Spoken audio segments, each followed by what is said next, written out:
ॐ त्वमेव साक्षात्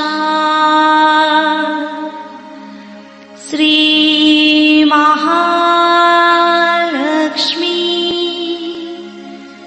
महासरस्वती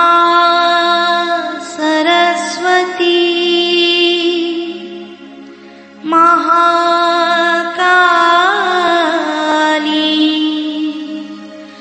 त्रिगुणात्मिका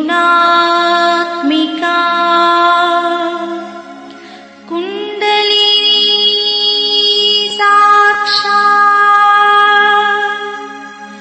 श्री आदिशक्ति माताजी श्री निर्मला देवी नमो नमः। ॐ त्वमेव साक्षात् श्री कल्की साक्षात् श्री आदिशक्ति माताजी श्री निर्मला देवी नमो नमः। ॐ त्वमेव साक्षात् श्री कल्की साक्षात् श्री सहस्रार स्वामिनी मोक्ष प्रदायिनी माताजी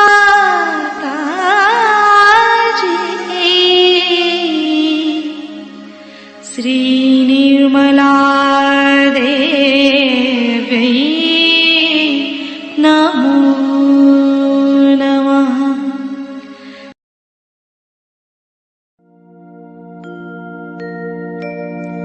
ॐ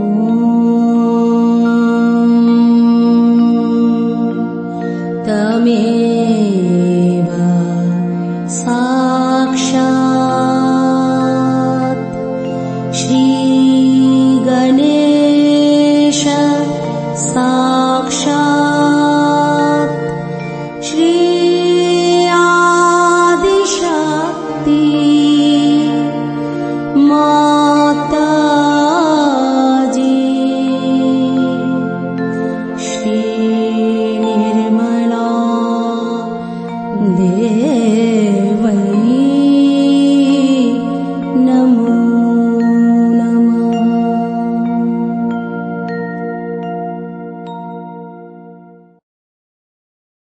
जय श्री माता जी। दोनों हाथ माँ के सामने। श्री माता जी को अपने हृदय में देखेंगे। परम पूजनीय श्री माता जी, हम सभी के हृदय को अपने रहने के योग्य बनाइए। माँ की छवि को बीचों बीच हृदय में देखेंगे।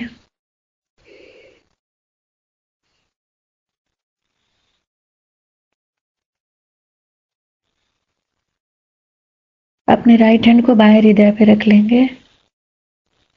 श्री माता जी, आपकी परम कृपा में मैं केवल एक शुद्ध आत्मा हूं। श्री माता जी, आपके परम कृपा में मैं केवल एक शुद्ध आत्मा हूं। मैं शरीर नहीं, मन भी नहीं, बुद्धि भी नहीं, अहंकार भी नहीं। मैं केवल एक शुद्ध आत्मा हूं। श्री माता जी, कृपा करके हमारी आत्मा को पूर्ण प्रकाशित कीजिए।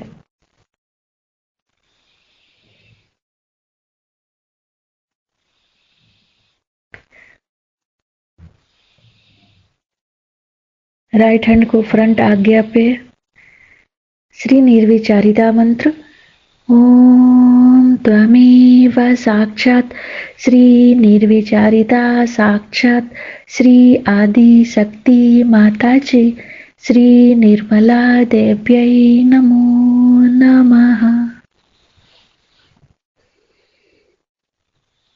दोनों हाथ मां के सामने, दोनों हाथों पे अपने चित्त में, अपनी आंखों में शिव माता जी की छवि को निरंतर देखते रहेंगे।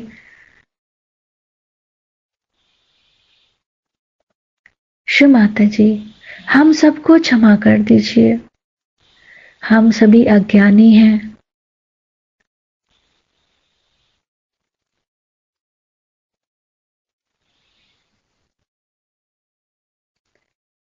अपने संपूर्ण चित्त को दोनों हाथों पे शिव माता जी, हमारे समर्पण को स्वीकार कीजिए।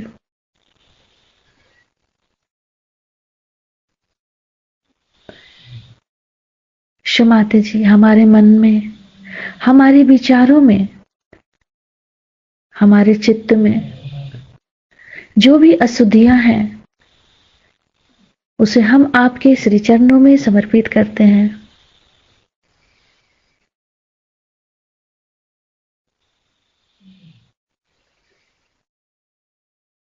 अपने तीनों नाड़ियों को देखेंगे बारी बारी।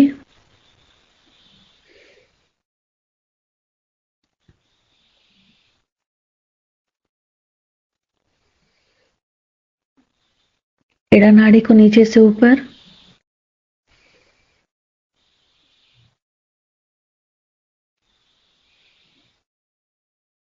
पिंगला नाड़ी को नीचे से ऊपर, सुषुम्ना नाड़ी को, चित्त को पूरे भाव सागर में। शिव माता जी, आप ही हमारी गुरु हैं, आप ही हमारी स्वामिनी भी हैं। कृपा करके हम सबको इस भाव से पार कीजिए।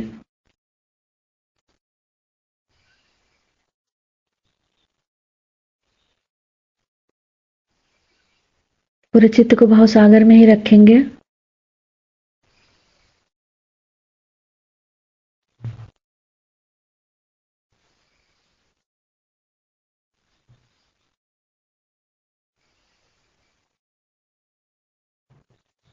धीरे धीरे अपने चित्त को सेंटर विशुद्धि पे,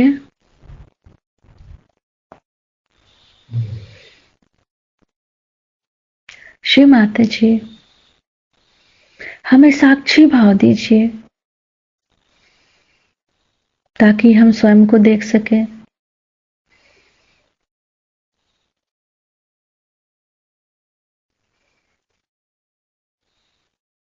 पूरे विशुद्धि को देखेंगे, तीनों विशुद्धि को, लेफ्ट विशुद्धि, राइट विशुद्धि, सेंटर विशुद्धि। शिव माता जी, हमारी विशुद्धि में पूर्ण संतुलन दीजिए।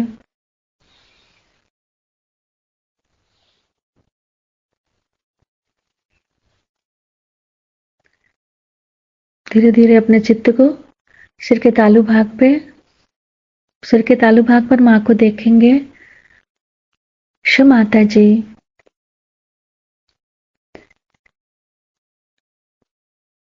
कृपा करके हमें थोड़ी देर के लिए निर्विचारिता दीजिए ताकि हम आपके अमृत वाणी को सुन सकें।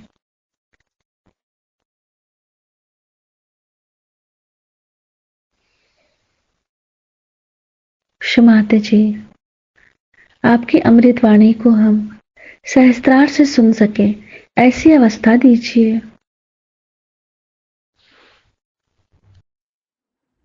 कि महाशिवरात्रि के दिन हम लोग सब साथ शिव की स्तुति गा रहे हैं। शिव यानी सदाशिव, इन्हीं से सृष्टि शुरू हुई है और इन्हीं में खत्म होती है। सबसे पहले अगर आप ब्रह्म को समझे तो ब्रह्म से शक्ति और शिव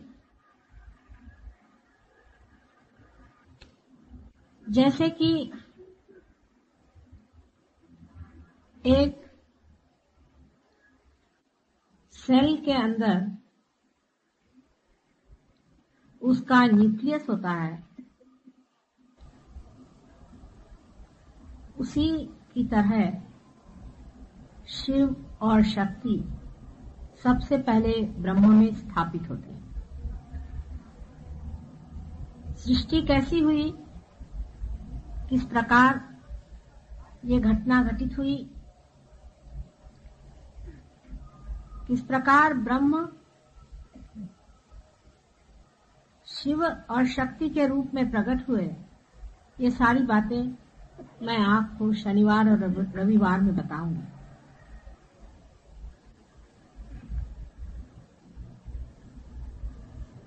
लेकिन शिव से निकलती हुई शक्ति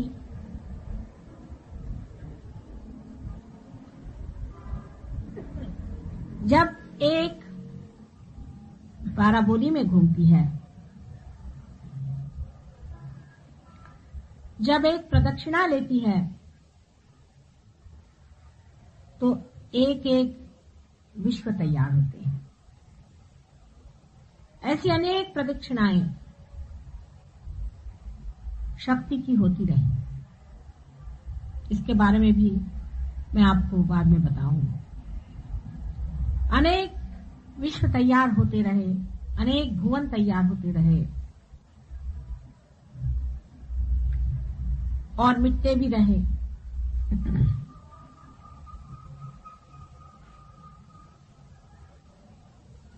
शिव से शक्ति हट करके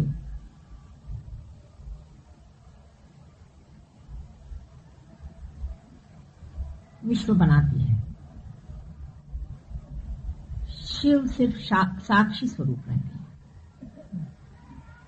वे खेल देखते रहते हैं शक्ति का। शक्ति का अगर खेल उनकी समझ में ना आए तो वो जब चाहें तब अपनी शक्ति अपने अंदर खींच ले सकते हैं। सारा ही खेल बंद हो जाता है।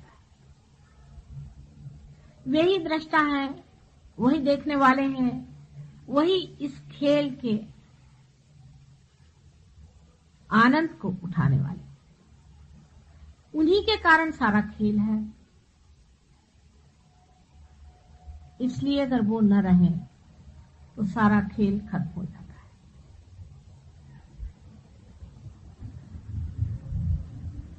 वो स्थिति है,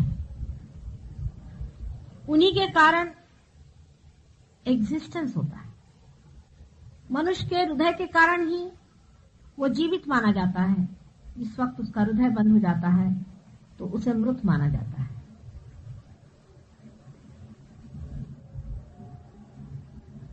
जब शिव अपनी आंखें बंद कर लेते हैं तो उसे संहारक कहा जाता है। वही स्थित होते हैं और वही लय हो जाते हैं। क्योंकि वो स्थित हो सकते हैं, वो लय भी हो सकते हैं।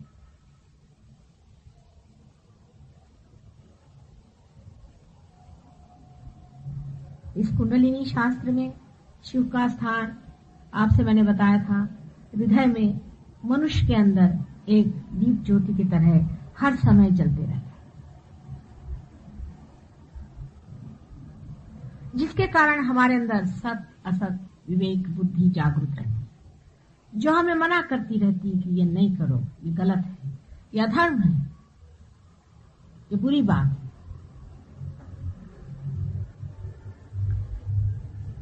ये कपट है, ये लोभ है, ये मद है, ये मत्सर है, ये अधर्म है, ये मनुष्य की प्रतिष्ठा से गिरा हुआ काम है, ये शोभनीय नहीं है। लेकिन मनुष्य में जो स्वतंत्रता है उसे वो पूरी तरह से उपयोग में लाता है और शिव की अवहेलना करता है। शिव सारे संसार का गरल पी लेते हैं। जितना भी विष हमारे हृदय में बसा रहता है, दूसरों के प्रति घृणा, हिंसा आदि अत्यंत बुरे विचारों से जो हमारा हृदय विषैल हो जाता है, उसको शिव हमारे अंदर जब जागृत होते हैं तो उसे पी लेते हैं।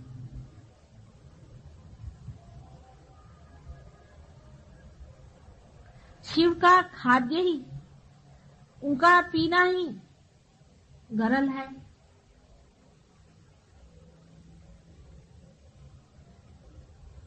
जो कुछ भी नशेली चीजें हैं, मद्य आदि, जो चेतना के विरोध में नुकसान पहुंचाती हैं, उन्हें शिव प्राशन कर लेते हैं। संसार का जितना भी इस प्रकार का विष है, उसे वो ग्रहण कर लेते हैं अपने अंदर। इसीलिए उनको महाशिवरात्रि के दिन हम लोग प्रतीक रूप में भंग आदि नशेली चीजें अर्पित करते हैं। इसका अर्थ मनुष्य ये लगा लेता है कि अगर शिव भंग पीते तो हम भी पिए, अगर शिव शराब पीते हैं तो हम भी शराब पिएंगे। आप क्या शिव जी? उनके पांव के धूल के बराबर भी आप हैं। जिन्होंने संसार का सारा गरल पी लिया, उसके भी पीने वाले कोई चाहिए। देवी सारे भूतों को खा जाती है। रक्त बीज का जो रक्त संसार में गिरता था, उसके एक एक बूंद को देवी चाट गई। क्या आप लोग इसे चाट सकते हैं?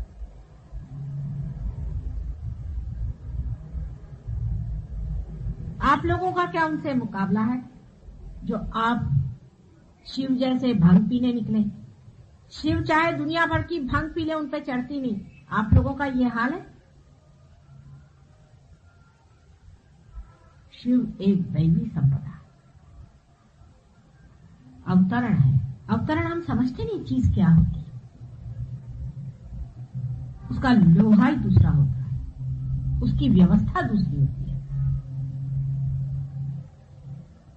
क्या आप उस तरह से बने हुए हैं? क्या आप उस कार्य के लिए बने हुए हैं कि दुनिया भर का आप जहर पी लें? बहुत से लोग ये कहते हैं कि मां हमारे कुछ शराब चढ़ती नहीं।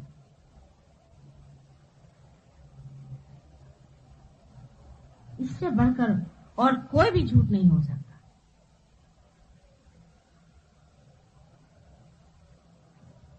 कुछ बड़े बड़े गुरु भी, जैसे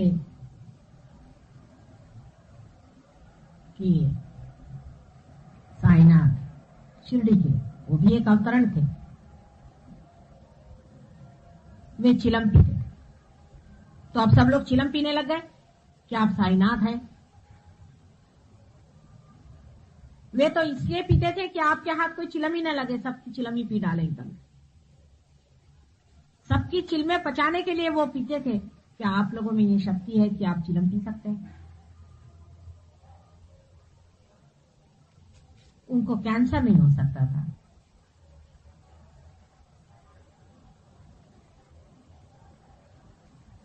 शिव के भक्त जो हैं, उन्हें शराब छूना भी नहीं चाहिए, उसके पास भी नहीं जाना चाहिए, उससे दूर भागना चाहिए। बजाय इसके जितने भी तांत्रिक हैं, वो 5 मकार लेके बैठे हुए हैं। वो क्या करते हैं?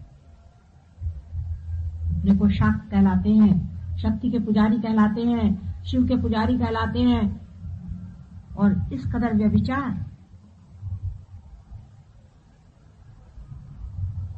शिव और व्यभिचार जो संपूर्ण ब्रह्म स्वरूप है, उसका नाम लेकर इतना महापाप करना, अपनी दुर्गति की पूर्ण व्यवस्था कर लेना। एक माँ के नाते मैं आपसे बताती हूँ कि इस तरह की गलत फहमी में कभी मत रहना। तंत्र का तरीका जो है बिल्कुल शैतानी तरीका है। आज महाशिवरात्रि के रोज मैं चाहती हूँ कि आपको उसके बारे में थोड़ा सा जरूर बताऊं। तंत्र की व्यवस्था ये होती है कि जो चीज परमेश्वर को पसंद नहीं है, जो चीज देवी को पसंद नहीं है, वही करो। देवी के सामने ही गलत गलत काम करना शुरू करो। व्यभिचार, सब तरह की विद्रूप बातें, जिससे देवी देख करके घृणा से वहां से हट जाए। शुरू में तो देवी उन पे उत्पात करती है, कूदते हैं, नाचते हैं, चिल्लाते हैं, चीखते हैं, गर्मियां होती हैं, फोड़ी निकलती है बदन पे। इसको कुंडलिनी जागृति भी बहुत से लोग कहते हैं। मेरे पास ऐसे बहुत से लोग आए ट्रीटमेंट के लिए जो कहते हैं कि हमारे अंदर ऐसे लग रहा है जैसे हजारों बरैया काट रहे हैं।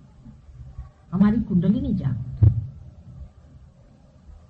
और भी ऐसे आते हैं जो बताते हैं कि यहां से लेकर के यहां तक सब हमारे अंदर बड़े बड़े फफूंदे आ गए। यहाँ पूसा इंस्टीट्यूट में एक डॉक्टर साहब है, उनका नाम मैं भूल गई,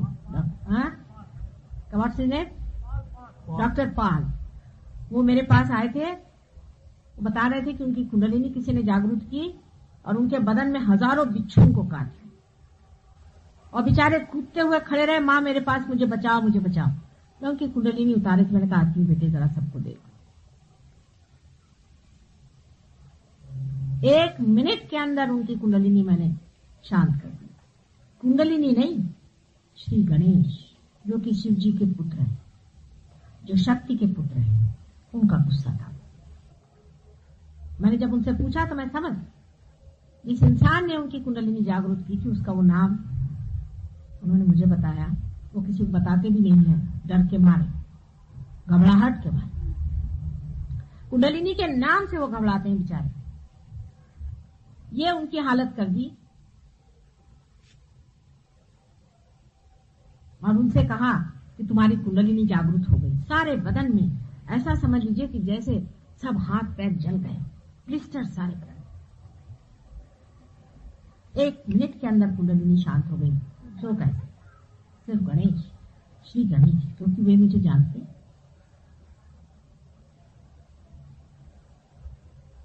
ऐसे तांत्रिकों से बहुत बच के रहने की जरूरत है। देवियों के सामने जाकर के खजुराहो में आप जाके देखिए इन तांत्रिकों ने क्या उत्पात कर रखा है। 6वीं सदी में शंकराचार्य के बाद में तो इन्होंने एक नया ही जंग खड़ा कर। जैसी देवी की बात उन्होंने कही, उन्होंने सोचा कि हाँ अब मां का राज्य आने वाला है, चलो इसके पीछे लग जाओ।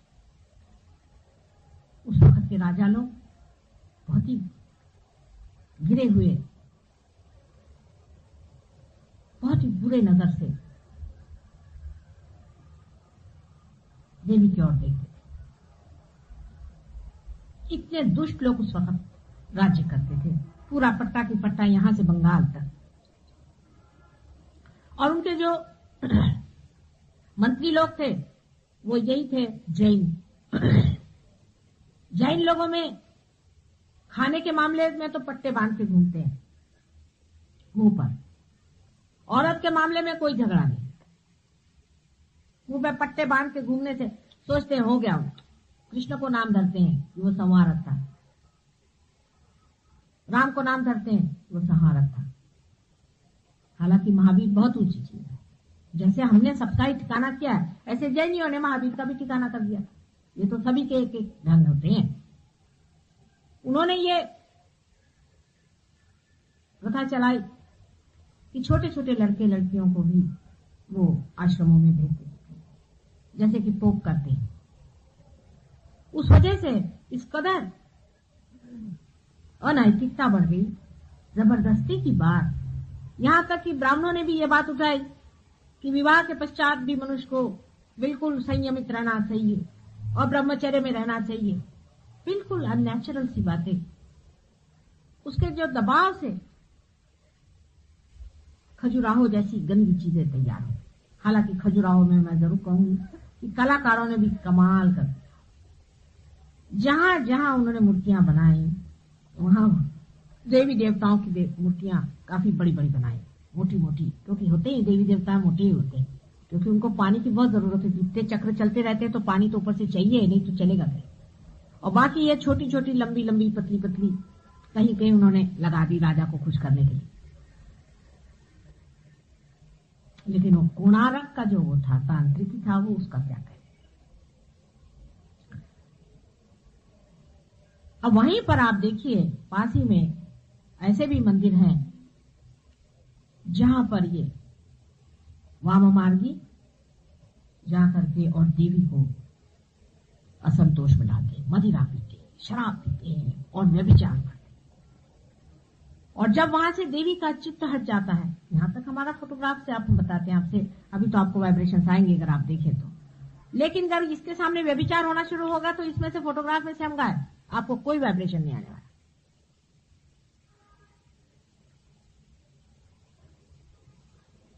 चित्त हट जाता है, वहां चित्त ही हट गया, क्योंकि व्यभिचार और गंदगी के पास देवी क्यों रहने चली।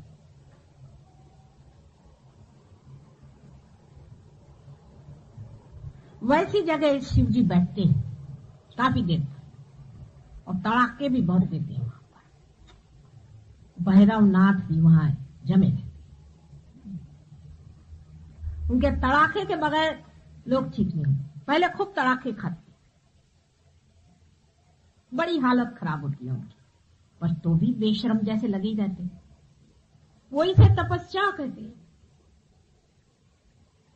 बीमार पड़ते हैं, आफतें होती हैं, उल्टियां होती हैं, खून गिरता है, सब होता है, बदन में आग हो जाती है, पर तो भी जमे रहते हैं। फिर शिव जी भी वहां से लुप्त हो जाते। फिर अपना वहां अड्डा जमाया, चरस भांग घोल करके, और गजेड़ियों की वहां महफिल बैठती है, रात में व्यभिचार होते हैं, और उसके बाद सब स्पिरिट्स बुलाए जाते हैं, और उन स्पिरिट्स को हाथ में लेकर के फिर उसी से सब ये जो धंधे जो मैंने कल आपको बताए थे वो किए जाते।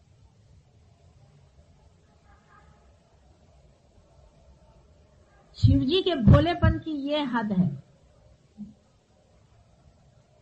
इतना इनोसेंस का वो पुतले हैं कि जब रावण ने उनसे कहा कि अब तुम मुझे अपनी शक्ति ही दे दो, तो उन्होंने उसको भी दे दिया।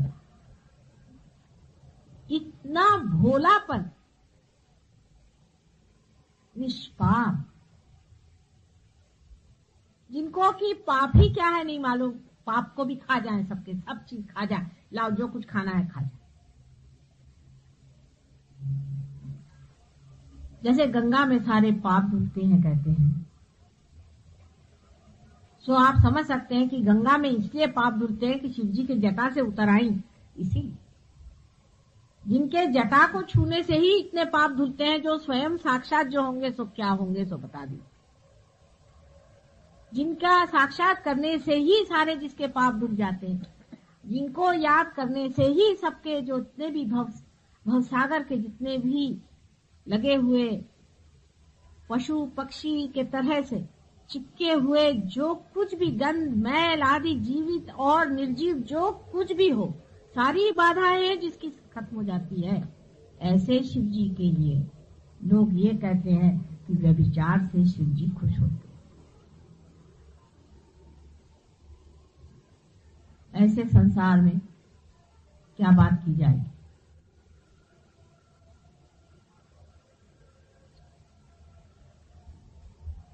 ये तांत्रिक शिव जी के दुश्मन नर्क में मरेंगे कीड़े के मौत से, हजारों वर्षों तक ये नर्क में रहेंगे, इसमें कोई शंका नहीं। लेकिन जो लोग इनकी बातों में फंसते हैं और इनके चक्करों में घूमते हैं, भूत प्रेत आदि को इस्तेमाल करते हैं, दूसरों का नाश करते हैं, वे भी उनके पीछे ही जाने वाले हैं। शिव जी के इस महापर्व के दिन सहयोगी जितने भी हैं उनको निश्चय कर लेना चाहिए कि हमारा हृदय अत्यंत स्वच्छ हो, उसमें सारल्य, सज्जनता। हम अपने को देखें और शर्माएं कि क्या हम इतने दुर्जन हैं जो इस तरह की बातें हम सोचते हैं। अपने हृदय को देखें और पूछें कि क्या हम इतने कपटी और गिरे हुए लोग हैं कि हम इस तरह की बातें सोचते हैं। शिव जी को जागरूक रखने के लिए मनुष्य को अत्यंत सरल हृदय होना है। शिव जी भोले थे, ऐसे आदमी बड़े भोले होते हैं, और लोग कहते हैं कि ऐसे लोग ठगे जाते हैं। सारी दुनिया ने भी ठग लिया तो कुछ नहीं गया। आपके ठगने पे सभी चला जाता है। आप किसी को मत ठगिए। इसमें कोई बड़ी भारी बहादुरी नहीं है कि आप बेवकूफी करें। आपने अगर किसी को एक मर्तबा ठगा, उसकी माफी नहीं हो सकती। आपको कोई 1000 बार ठग ले, आपका कुछ नहीं। जो आदमी भोला होता है उसको कोई ठग ही नहीं सकता। ये तो मन के भाव है कि इसने इसको ठग लिया, उसने उसको ठग लिया। आप ठग करके क्या इकट्ठा करते? धन, ठगा हुआ धन, दूसरे को ठगा हुआ धन। कितना नुकसानदेह होता आपको पता नहीं। अभी राहुली में एक सज्जन मेरे पास आए और मुझसे कहने लगे कि हमारे पुरखों का कुछ पैसा जमीन में गड़ा हुआ है मां, और हमें मालूम है वो गड़ा हुआ। 3 पुश्त पहले किसी ने वो निकालने की कोशिश की। उसी दिन उस घर में 3 मृत्यु हो गई। उसके बाद दूसरे पुष्ट ने शुरू किया, उस वक्त भी फिर 3 मृत्यु हो गई। फिर चौथी मर्तबा ऐसा हो गया। अब हम हैं, अब हम क्या करें? मैंने कहा भूल जाओ उस धर्म को, बिल्कुल भूल जाओ, उसको खत्म होने दो, उसको छूने की जरूरत नहीं। किसी को मार के, किसी के बाल बच्चे भूखे रख के, किसी की आत्मा को तड़पा के आप ये पैसा लेकर के आए हैं। उनकी आत्माएं जो तड़पती हैं वो बहुत बड़ी प्रचंड शक्ति है, आपके बच्चों के बच्चों के बच्चों तक खा जाएगी।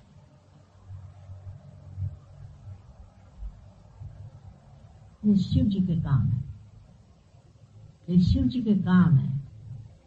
शिव जी भोले बहुत हैं, लेकिन उनका गुस्सा आप जानते हैं, उनका गुस्सा भयंकर, और उनके गले में जो नाग रहता है वो सब समझता है। जो कोई भी इस तरह से किसी की आत्मा को दुखी करेगा, क्योंकि आत्मा में शिव जी का स्थान, उस आदमी का पुष्टन पुष्टाल्य है। मैं झूठ नहीं बोल रही। आप कह रहे हो माता जी ऐसे ही बातें करते। अभी हैदराबाद में एक सज्जन के घर वो मुझे कहना चलिया, बहुत रईस आदमी है, बहुत ये बहुत वो है। मैं कहा भाई रईस फईस बड़े चूल्हे में मुझे कोई मतलब नहीं, मैं अपने गरीब हूँ, मैं गरीबी में ठीक हूँ। बहुत पीछे पड़े, चलिए माता जी, उन्होंने बड़ा बुलाया बड़ा बुलाया। मैंने कहा अच्छा भाई रास्ते में पड़ेगा तो चले। जैसे मैंने उनके घर में कदम रखा तो एक पैर पीछे। कहले क्या बात? मैंने कहा इस घर पे सांप है बहुत बड़ा। कहले आपको कैसे मालूम? मैंने कहा है या नहीं, सच सच बोलो, तो मैं अंदर नहीं आने वाली, सच बोलो। कहले हाँ है। उस घर के 2 जवान बच्चे हमेशा ऐसे ही कुर्सी पे बैठे हुए हैं, दोनों पैर हाथ, खाते भी ऐसे, सोते भी ऐसे।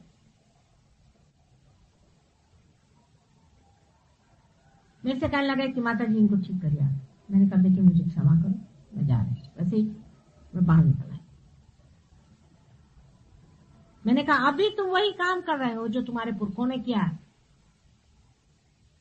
कहले हमारे खानदान में हमेशा 2 बच्चे ऐसे ही होते आए, तो भी आपकी नहीं बात छूटी। और इस पुष्ट में तो यही 2 बच्चे हैं, तीसरा है ही नहीं, तो इस खानदान का क्या होगा? मैंने कहा आप खानदान ले बैठो, पैसा लेके बैठो और उसको चाटो आप और खाओ और इनके चिपकाओ चारों तरफ, और उतना भी नहीं होगा तो प्रोसेशन निकालो। किसी की आत्मा को दुख देना, विशेषकर किसी गरीब को दुख देना, उसकी आत्मा से आह लेना, आपको पता होना चाहिए शिव जी का राज सब दूर चल रहा है। आपको दिखने में लगता है कि आपने कुड़की ले आए, उसके घर का सारा सामान लूट के आप चले आए। घर में बहू आई है, उसको सता रही है सास, उसको बड़ा मजा आ रहा है सताने को, छल रही है। मेरे को इतना मेरे सास ने छला तो मैं भी इसको छलू। उसकी आहें मत लो, किसी गरीब की आहें मत लो, किसी के हृदय की आह मत लो, कभी भी मत लेना। शिव जी वहां बसते हैं, जान लो। और जितना आदमी भोला होगा उतना ही वहां शिव जी का राज्य ज्यादा होगा। किसी भोले आदमी का कभी फायदा मत उठाना। भोले आदमी के सामने हमेशा नत मत रहो, क्योंकि शिव जी वहां जाग रहे हैं, तभी वो भोला है। आदमी तभी भोला होता है जब उसके अंदर शिव जी जागते। भोले आदमी को लोग बहुत सताते हैं, उसको छलते। जिनको खासकर पैसे का बहुत समझ में आता है, एक एक दो दो पैसा जो जोड़ते बैठते हैं, वो भोले आदमी को उल्लू बनाते फिरते हैं। पैसा तो कभी मिल भी जाएगा, लेकिन शिव जी के शाप से आप विमुक्त नहीं हो सकते। आप कहेंगे कि माँ तुम यूं हमें डरा रही हो। मैं बिल्कुल नहीं डरा रही हूँ, सजग कर रही हूँ। सजग हो जाओ। शिव जी के कार्य जो है बहुत गहन और बड़े ही दिनों तक चलने वाले, क्योंकि अंत तक शिव जी ही है। सब लय जब होगा तब भी शिव जी है, और जब उत्पत्ति होगी तब भी शिव जी है, और बीच में बाद में मैं आपको जब बताऊंगी तो सब बता दूंगी विष्णु जी कब आते हैं और कब। आज महाशिवरात्रि के दिन सबको यही निश्चय करना है कि हम किसी भी प्रकार किसी की भी आह नहीं लेंगे, किसी के साथ हम जाति नहीं करेंगे, किसी भी चीज की। कोई गरीब है, कोई मजबूर है, कोई हमारे नीचे है, कोई हमारा आश्रित है, जो भी ऐसा है वहां शिव जी का राज्य है। उनसे सज्जनता। नौकर है घर के अंदर, उसको खाने के लिए नहीं देंगे, उसको भूखों मारेंगे, उसका पैसा मार लेंगे। दो दो पैसे लोग अपने नौकरों को मारते, समझते नहीं उसके अंदर शिव जी बसे हुए। और शिव जी का कोप आप पे आएगा। मैं आपसे सच सच बता रही हूं, इसमें से एक अक्षर एक बूंद भी झूठा नहीं है। आप चाहे तो वाइब्रेशन से देख लें, जितने सहयोगी हैं तो कितने जोर से वाइब्रेशन से करता है। अगर मैं एक भी अक्षर झूठ बोल रही हूं तो आपके वाइब्रेशन से जाए।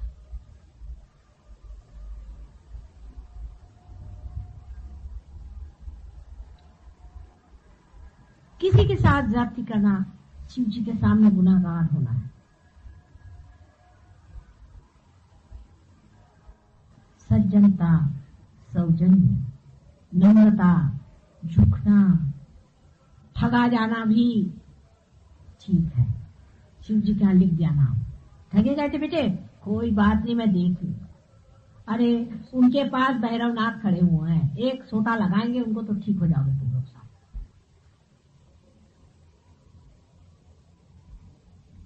अभी भैरवनाथ के चक्कर को आप लोग समझे नहीं।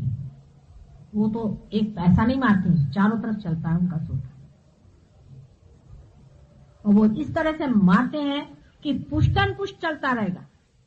पुष्टन पुष्ट। उनसे हनुमान जी जरा हल्के हैं मामले में, थोड़ा बहुत ठीक है, पर भैरवनाथ जी के बीच में न जाना। इसलिए अपने से जो नीचे है, अपने से जो दलित है, अपने से जो आश्रित है, अपने ऊपर जो निर्भर है, उन सब पे रहम, उनसे अत्यंत प्रेम, कंपैशन। शिव जी को देखिए बैठे कहाँ हैं? स्मशान में, जहां कोई भी नहीं बैठता, राख में बैठे। इनसे बढ़ के कम्युनिस्ट आपको कौन मिले? शादी में आए तो राख फांस गया, गले में वो सांप आप लेकर के, नंदी पे सवारी। बताइए बैल पे कोई बैठता है? भभूत लगा करके, अजीब सी शक्ल बना के, बाल बाल सब दूर से, जटाजूट, कपड़े भी खास नहीं पहने हुए, एक शेर का वो व्याघ्र चर्म पहन लिया, और उनके साथ एक से एक भूत चले आ रहे हैं। उनकी जो औरतें चली आ रही, उनके किसी के एक आंख है, किसी के 2 नाक है, किसी के 4 सींग है। जितने भी विद्रूप, विक्षिप्त, ताड़ित लोग हैं, जिनको कि हम नीची निगाह से देखते हैं। किसी के शारीरिक दोष होता है, उसके ऊपर हंसी करते हैं, मजाक करते हैं। कोई अगर बहरा है, उसका मजाक हो रहा है। परमात्मा का शुक्र करो जो तुम्हारे दोनों कान ठीक है। परमात्मा का शुक्र करो जो तुम्हारी दोनों आंखें ठीक है। कभी अंधे के हाथ तुमने पकड़े नहीं, उसको उल्टा धक्के देने में मजा लेते हो।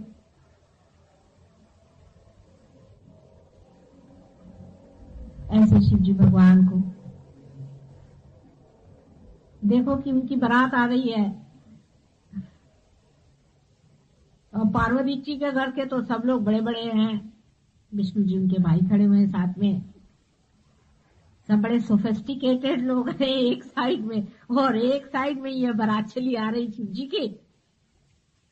पर किसी की हिम्मत नहीं कि शिव जी को हंसे या उनके लोगों पर हंसे। दुनिया भर के जितने विद्रूप और कद्रू लोग हैं, सबको लिए चले आ रहे हैं बड़ी शान से, नीची निगाह से नहीं। हम लोग तो अगर हमारा बाप गरीब होगा तो उसको दफ्तर में आने को बनेगा, मेरे मत आना भैया, उसको कपड़े भी नहीं देंगे। अपने बाप से तक हम शर्माते हैं, इतने हम गुरु हैं। सबको बड़ी शान से लिए चले आ रहे हैं कि वाह भाई वाह। कोई बेचारे नंग धुड़ंग, बेचारे कपड़े नहीं, कुछ नहीं, जैसे भी हैं चले आ रहे हैं शिव जी के साथ। अब पार्वती जी देख के घबरा रही,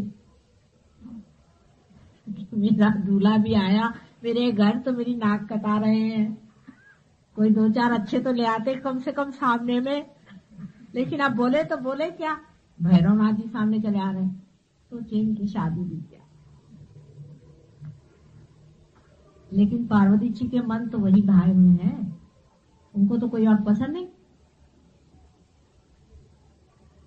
जैसे भी हैं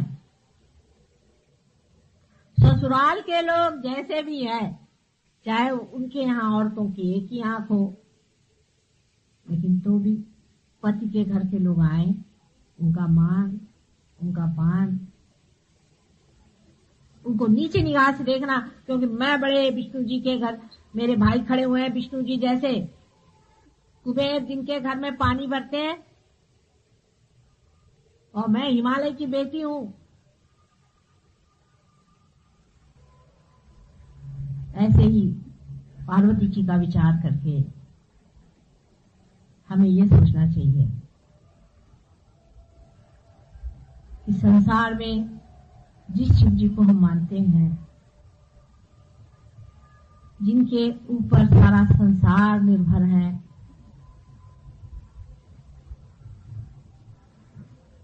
जो एक क्षण में ही हम सबको खत्म कर सकते हैं। जब संहार होगा तो 11 रुद्र के रूप से वे निकल करके सबको संहार करते, और जो भी संयत भाव से ये सारा खेल देख रहे हैं, जिनके लिए संसार की सारी कुछ सृष्टि आदि कुछ भी नहीं, और जो साक्षी मात्र सब मजाक देख रहे हैं दुनिया का,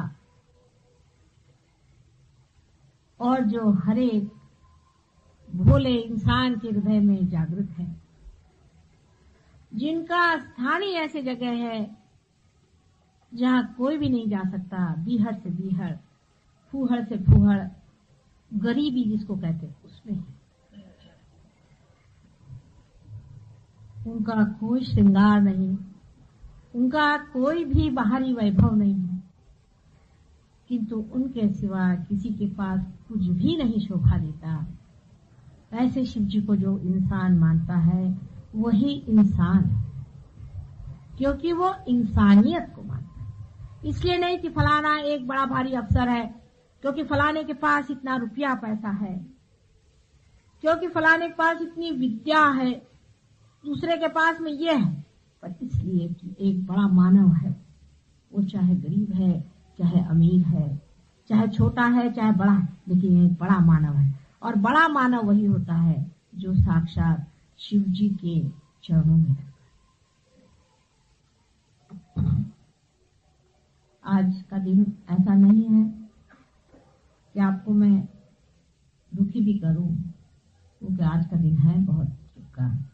लेकिन एक बात मैं जरूर बताऊंगी कि महाशिवरात्रि के दिन उपवास करने की कोई जरूरत नहीं, बिल्कुल उल्टी बात है। जिसने भी ये बात कही है, पता नहीं इसका क्या शास्त्राधार है, मैं पूछती हूँ, मुझे बताएं कोई भी पंडित कि कौन सा शास्त्र में लिखा हुआ है। शिव जी के विवाह के रोज आप लोग क्या उपवास करेंगे? क्यों साहब?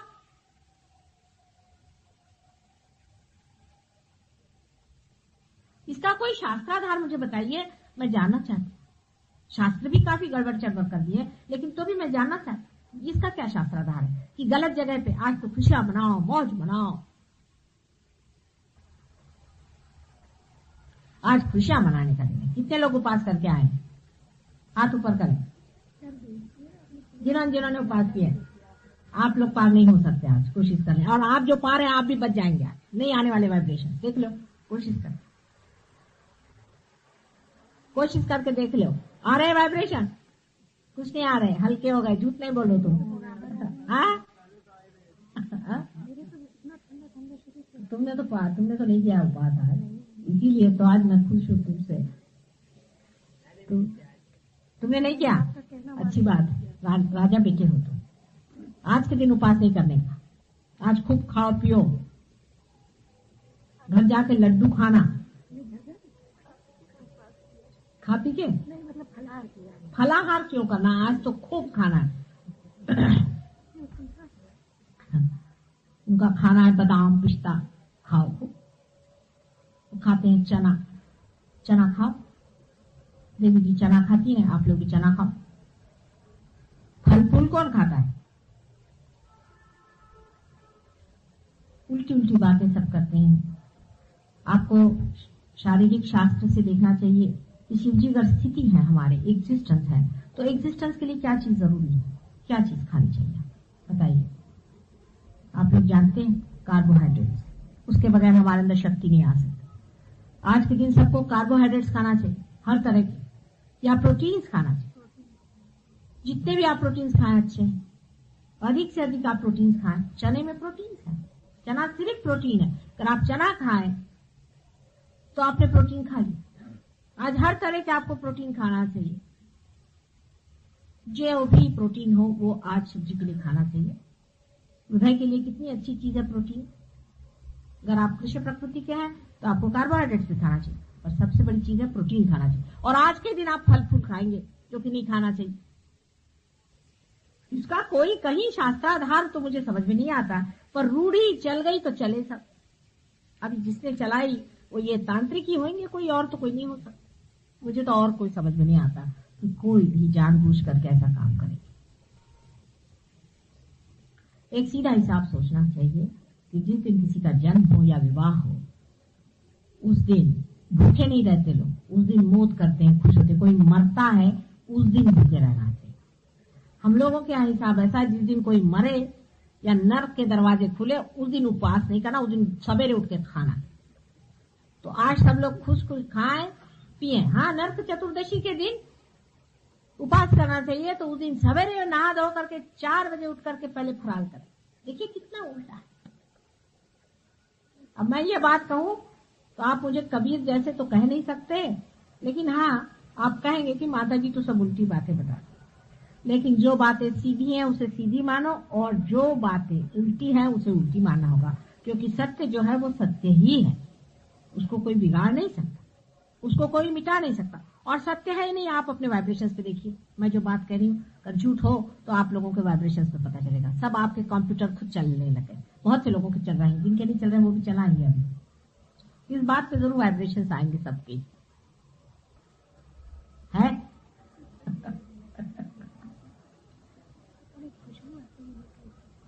खासकर तुमने तो बहुत ज्यादा सूची का स्थान है, भोली जो हो बहुत ज्यादा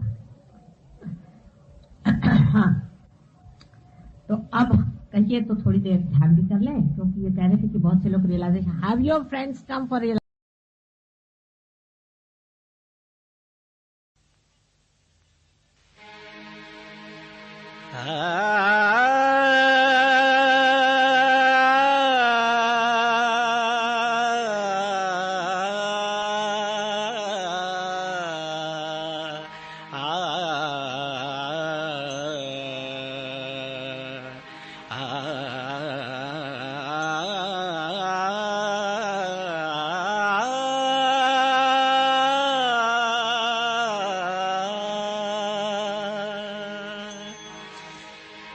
आओ जी आओ मारा हृदय श्री माता जे, आओ जी आओ मारा हृदय श्री माता जे, आओ जी आओ मारा हृदय श्री माता जे, तुमको पुकारे आज सारे सहजी, तुमको पुकारे आज सारे सहजे, आओ जी आओ मारा हृदय श्री माता जे, आओ जी आओ मारा हृदय श्री माता जे।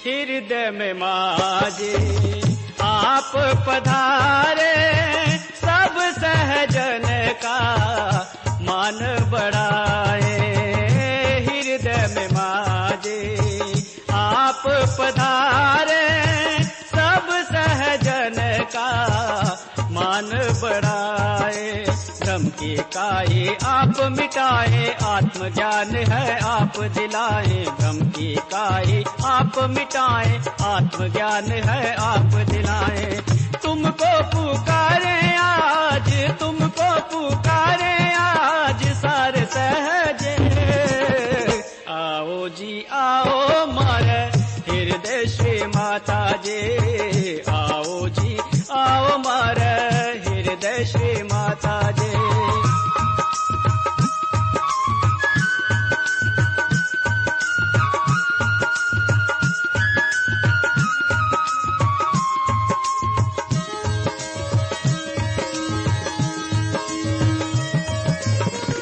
नाम तिहारा मंगलकारी, महिमा है माँ तेरे सबसे ही न्यारे, नाम तिहारा मंगलकारी, महिमा है माँ तेरे सबसे ही न्यारे, कुंडलनी को जागृत करके सोई शक्ति जगाए जे, कुंडलनी को जागृत करके सोई शक्ति जगाए जे, तुमको पुकारे आज, तुमको पुकारे आज सारे सहजे, आओ जी आओ मारे हृदय श्री माता जे, आओ जी आओ मारे हृदय श्री माता जे।